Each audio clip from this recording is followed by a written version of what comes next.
نحمده ونستعينه ونستغفره ونعوذ بالله من شرور أنفسنا ومن سيئات أعمالنا من يهد الله فلا مضل له ومن يضلل فلا هادي له أشهد أن لا إله إلا الله وحده لا شريك له وأشهد أن سيدنا محمدا عبده ورسوله لا نبي بعده اللهم صل وسلم وبارك على سيدنا محمد وعلى آله وصحبه أجمعين أما بعد.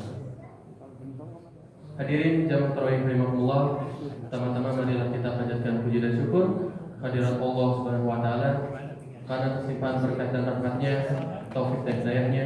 Alhamdulillah pada malam hari ini kita masih bisa berkumpul di Masjid Al-Hidayah yang kita cintai ini untuk sama-sama melaksanakan ibadah salat tarawih berjamaah. Tidak lupa salawat serta salam semoga salawat tercurah limpahkan kepada junjungan kita semua Nabi besar Muhammad sallallahu alaihi wasallam, kepada keluarganya, para sahabatnya, para tabi'in, dan insya Allah sampai kepada kita semua umat-umatnya hingga akhir zaman, dan semoga kita memperoleh syafaatnya di yaumil akhir kelak. Amin ya rabbal alamin. Hadirin jamaah tarawih rahimakumullah, sebelum pelaksanaan salat tarawih dimulai, ada beberapa pengumuman yang perlu kami sampaikan. Yang pertama, yang akan bertindak sebagai penceramah dan imam tarawih pada malam hari ini adalah terhormat Bapak Profesor Haji Wahyu Sri Gutomo PhD dari Cianjur. Alhamdulillah beliau telah hadir bersama kita. Adapun yang akan bertindak sebagai penceramah subuh esok hari, insyaallah dan terhormat Bapak Haji Muhammad Saleh Esos dari DKM Al-Hidayah. Adapun penceramah dan imam tarawih esok malam, insyaallah akan disampaikan oleh terhormat Bapak Dr. Andes Haji Herianto SPD dari Cibadak, Sukabumi. Selanjutnya kami sampaikan informasi keuangan. Infak tarawih malam sebelumnya sebesar Rp286.000, ditambah infak kuliah subuh pagi ini sebesar Rp121.000, sehingga total penerimaan infak pada hari ke-28 Ramadan sebesar Rp407.000. Kami atas nama DKM Al-Hidayah mengucapkan jazakumullah khairan katsiran. Semoga amal kebaikan bapak-bapak, ibu-ibu dan saudara-saudara sekalian dibalas oleh Allah dengan balasan yang berlipat ganda. Selanjutnya kami sampaikan beberapa buah pengumuman tambahan. Unit pengumpul zakat Masjid Al-Hidayah masih membuka penerimaan dan penyaluran untuk zakat fitrah, zakat mal, infak dan sedekah.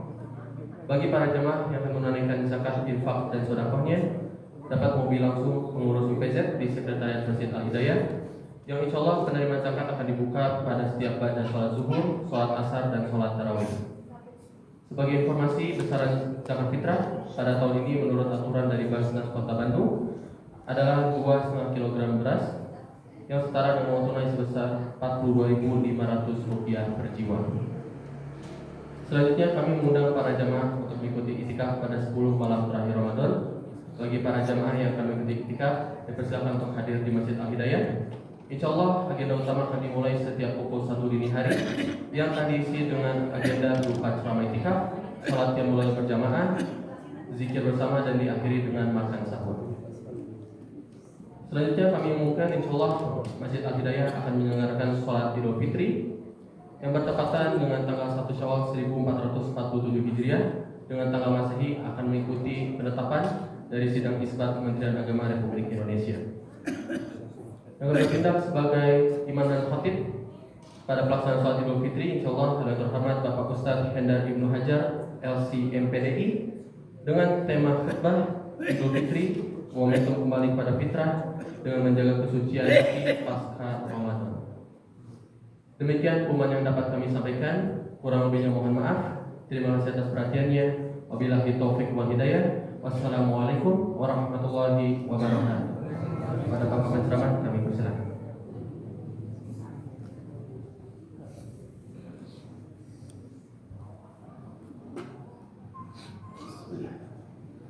Assalamualaikum warahmatullahi wabarakatuh.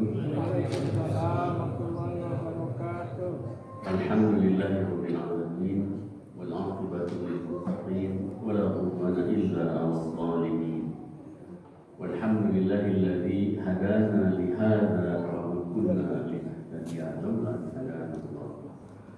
Asyhadu an la ilaha illallah wahdahu la syarika lah wa asyhadu anna Muhammadan 'abduhu wa rasuluh. Allahumma salli wa sallim wa barik ala Muhammadin wa ala alihi wa sahbihi wa man tabi'ahum bi ihsan ila yaumil qiyamah.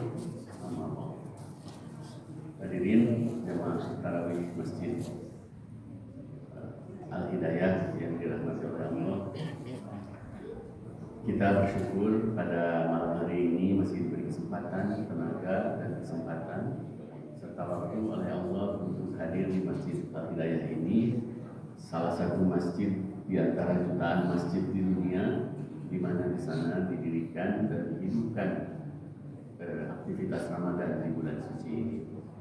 Dan seperti yang mungkin Bapak Ibu dan hadirin sekalian rasakan, rasanya baru kemarin kita berdebat tanggal 18 atau tanggal 19 mulai sahur Ramadan, sekarang sudah berada di penghujung. Jadi tentu kita berharap dalam keterbatasan dan kelemahan kita sebagai makhluk, kita memohon Ramadan kali ini tetap menjadi Ramadan terbaik bagi kita dan diberi kesempatan untuk dapat bertemu dengan Ramadan berikutnya. Amin. Hadirin rahimahullah, kalau kita bayangkan misalkan di ketentaraan, mohon maaf kalau salah ya, karena saya bukan tentara apa ya. Misalkan seseorang ingin yang tadinya berada di pangkat atau jabatan di bawah perwira, ya, misalkan tamat atau bintara, ya. Oke, bintara. Misalkan menuju perwira. Nah, itu tuh ada tahapan-tahapannya dan ada jenjang-jenjang, ada struktur yang harus dilalui. Syarat waktu terkait dengan waktu dan syarat kualifikasi. Nah, namun dari Mabes TNI, kalau ABRI macam-macam kita ya, dari Mabes TNI ada kebijakan program percepatan menjadi perwira dengan syarat harus mengikuti training khusus selama satu rentang waktu tertentu dengan kegiatan yang dipadatkan, bernilai latihan tetapi sekaligus sungguhan karena akan menentukan kelulusan atau tidak. Dan ikutlah beberapa bintara yang memenuhi dan yang mau dan memenuhi syarat dan mendaftar, dan ikutlah program percepatan perwira itu. Nah, kurang lebih meskipun tentu analogi ini tidak seluruhnya tepat, itulah fungsi bulan Ramadan. Jadi ketika ya ayyuhalladzina amanu kutiba alaikumusiyam kama kutiba alal ladzina min qablikum la'allakum tattaqun.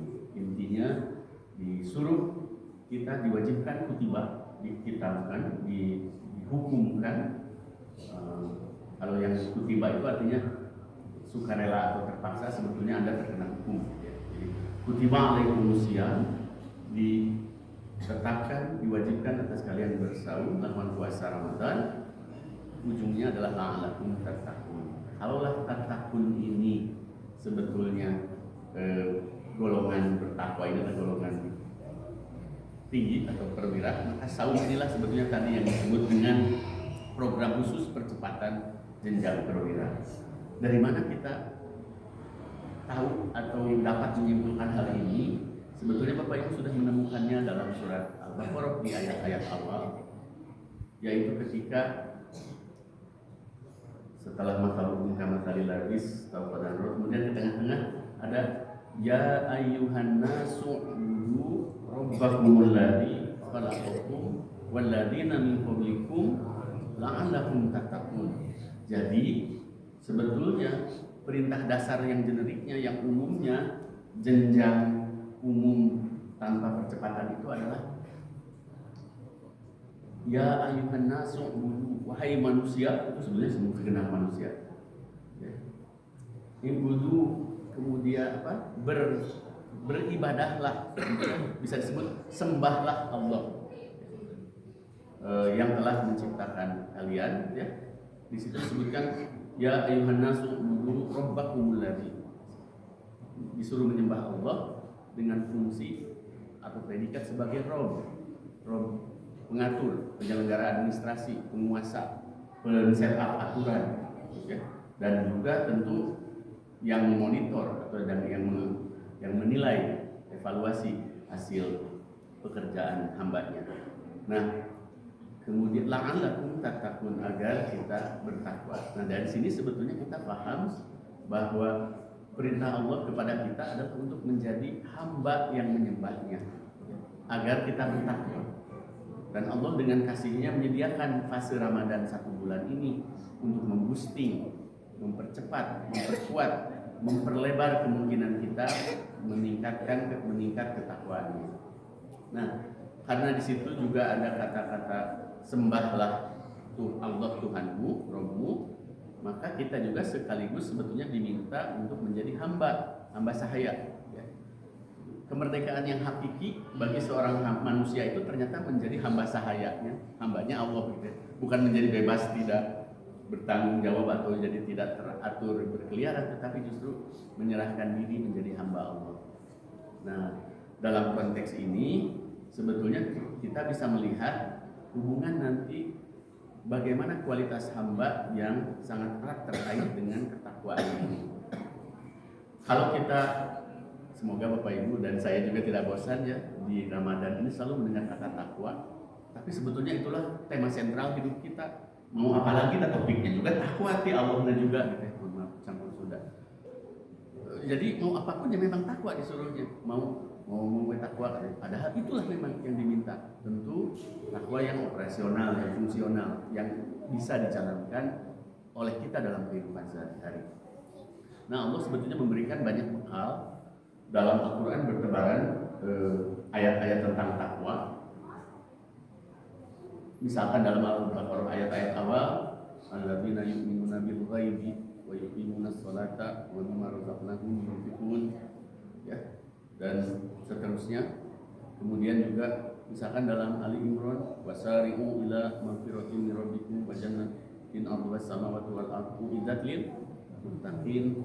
Nah, itu kemudian yaitu orang-orang yang senantiasa berinfak fis sarra'i wad dharra'i, dalam keadaan lapang maupun sempit, senang maupun susah, dia berusaha mendawamkan level kemampuan berinfaknya, ya, dengan batas-batas kemampuannya. Kemudian yang wal kadiminal ghaid wal 'afina 'anil nas, dan memaafkan yang menahan amarahnya dan memaafkan manusia, dan Allah menyukai orang-orang yang berbuat ihsan, dan seterusnya. Nah, kalau kita ambil lagi kesimpulan, jadilah hamba agar kalian bertakwa. Kemudian ada Ramadan untuk meningkatkan ketakwaan. Berarti kualitas hamba apa sebetulnya yang dikejar oleh perhambaan kita, peribadahan kita, dan juga ikut atau terlibatnya kita dalam aktivitas atau dalam ranah Ramadan ini. Nah, mungkin kalau kita buka surat Al-Furqan, ayat-ayat yang paling belakang dari sekitar 63 sampai 77, di situ ada kriteria yang sudah Bapak Ibu kenal juga tentang hamba Allah yang beribadah itu, yang disebut oleh Allah dalam level hamba, abid atau ibad, gitu ya, yang kualitasnya tertinggi, yaitu ibadur rahman. Nah, jadi kurang lebih banyak mufassirin, banyak ulama menyampaikan idealnya kita memiliki kriteria ini kuat segala semuanya, tetapi cenderung dominan atau menguat di salah satu aspek ibadur rahman ini pun sudah sangat baik, dan itu juga yang bisa menuntun kita ke jalan keridhaan Allah. Wa ibadur rahmanil ladzina yamshuna 'alal ardi hauna wa idza khatabahumul jahiluna qalu salama. Jadi, dan hamba-hamba Allah yang Maha Pengasih itu, yaitu yang memenuhi kriteria takwa, mereka yang berjalan di muka bumi dengan tawadu, dengan rendah hati. Jadi artinya di sini sebetulnya ruang untuk merasa diri besar, takabur, arogan, merasa diri lebih hebat dari yang lain itu sebetulnya sangat dipersempit, ya. Yang syuna 'alal ardi hauna. Jadi yang mereka yang berjalan di muka bumi dengan penuh kerendahan hati. Wa idza khatabahumul jahiluna, dan apabila disapa, gitu ya, oleh orang-orang jahil yang tidak memiliki pengetahuan atau mengolok-olokkan nilai kebenaran atau pengetahuan, qalu salama, mereka mengucapkan kata-kata yang mengandung keselamatan. Nah, kita bayangkan dalam Ramadan ini kita disuruh berbuat baik kepada sesama manusia, termasuk bersedekah dan sebagainya.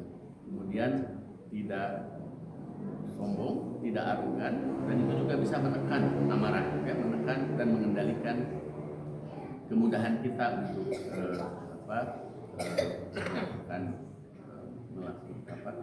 melampiaskan kemarahan. Kemudian jika ditegur atau bertemu kebetulan berpapasan misalkan dengan majelis atau dengan orang-orang yang mungkin mengolok-olok, terlalu banyak senda gurau, apalagi senda guraunya terkait agama, maka qulu salama. Jadi ucapkan saja kata-kata yang mengandung keselamatan, dan tentu sebetulnya jangan terlibat dalam majelis itu. Nah, kemudian di dalam Idul Fitri Ramadan ini malam-malamnya kita diminta dilatih untuk taraweh. Itu sebetulnya latihan untuk kita bisa konsisten tahajud sebetulnya. Nah, dalam kriteria ibadur rahman pun walladzina yabituna li rabbihim sujadan wa qiyaman. Dan orang-orang yang melewatkan malamnya mabit, terbangun untuk sujud dan berdiri, maksudnya tahajud. Nah, jadi kalau kita lihat hubungannya nanti hamba Allah ini yang ibadur rahman ini sebetulnya mereka yang melanggengkan apa-apa yang disunahkan di bulan Ramadan sebetulnya, ya, supaya mendapatkan takwa. Kemudian dan seterusnya. Nah, ini yang menarik sebetulnya Bapak Ibu. Ramadan ini sebetulnya kita diminta untuk juga mempertebal kesadaran atau aspek kesadaran akan masa depan kita. Futuristik, tapi bukan hanya futuristik di dunia, tetapi juga di akhirat. Walladzina yaquluna rabbana asrif anna adzab jahannam inna adzabaha kana gharama. Dan orang-orang yang secara sadar memohon dijauhkan dirinya dengan api neraka. Atau dalam bahasa sehari-hari kita dari Quran juga yang senantiasa berdoa Rabbana atina fid dunya hasanah wa fil akhirati hasanah. Jadi menumbuhkan kesadaran bahwa hidup kita sebetulnya ditentukan nanti dalam rentang yang tiada akhir, rentang akhirat. Oleh karena itu kita berharap kebaikanlah yang kita dapatkan. Nah, kemudian ada berikutnya adalah untuk kita para makhluk yang hidup di dunia, ya. Walladzina idza anfaqu lam yusrifu wa lam yaqturu wa kana baina dzalika qiyaman. Jadi dan orang-orang yang apabila menginfakkan hartanya atau membelanjakan hartanya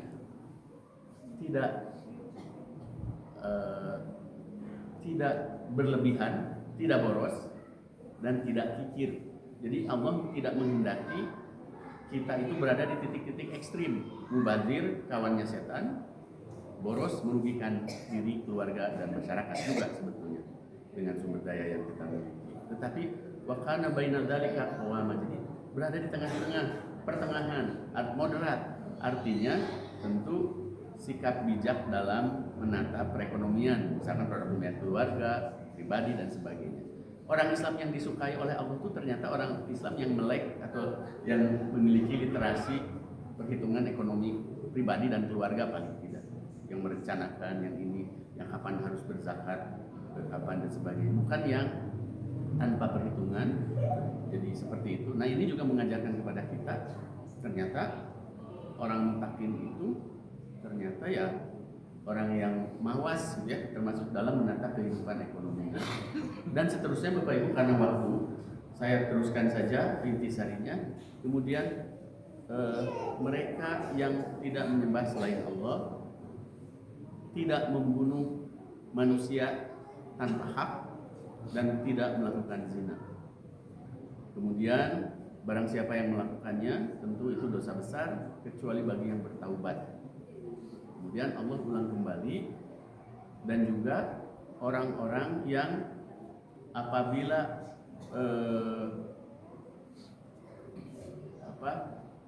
bertemu atau berada dalam majelis yang penuh dengan kesia-siaan, mereka itu maruki Roma. Jadi mereka berlalu dengan penuh menjaga diri, kehormatan. Dan kemudian setelah itu mereka yang membuka dirinya mata batin untuk terbuka mendengarkan nasihat-nasihat Al-Quran, ya, tidak berperan seperti orang buta dan tuli menurut Al-Quran. Dan yang terakhir adalah yang senantiasa berdoa. Ini artinya berarti juga yang memiliki visi ingin menciptakan keluarga harmonis, termasuk juga menciptakan generasi orang-orang soleh yang akan menjadi pemimpin. Jadi Bapak Ibu, kalau kita lihat aspek kepemimpinan ini juga sebetulnya aspek penting dalam perjalanan kemasyarakatan Islam, tata sosial Islam, bahkan juga aspek politik gitu ya, dan sebagainya. Ini sangat mewarnai perjalanan peradaban, termasuk peradaban Islam, termasuk dengan dinamikanya.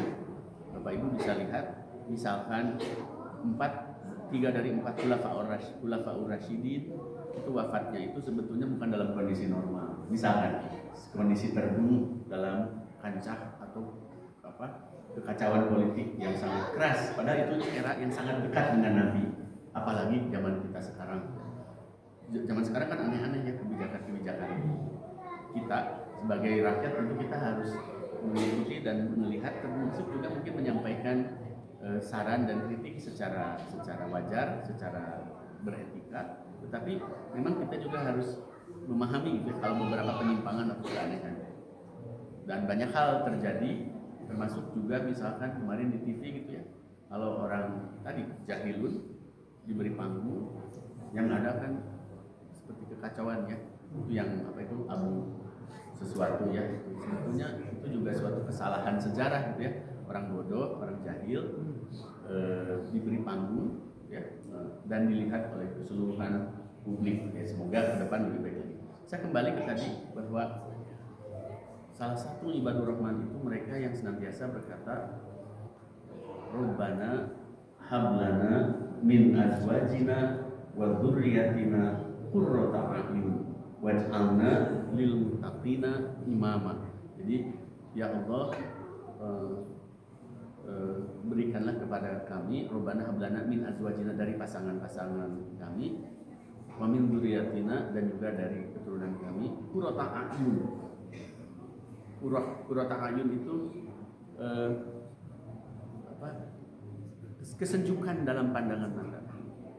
Artinya sesuatu yang menyejukkan mata. Itu sebetulnya artinya istri, anak, terus sebaliknya suami yang soleh, menenangkan, yang menerbitkan sakinah.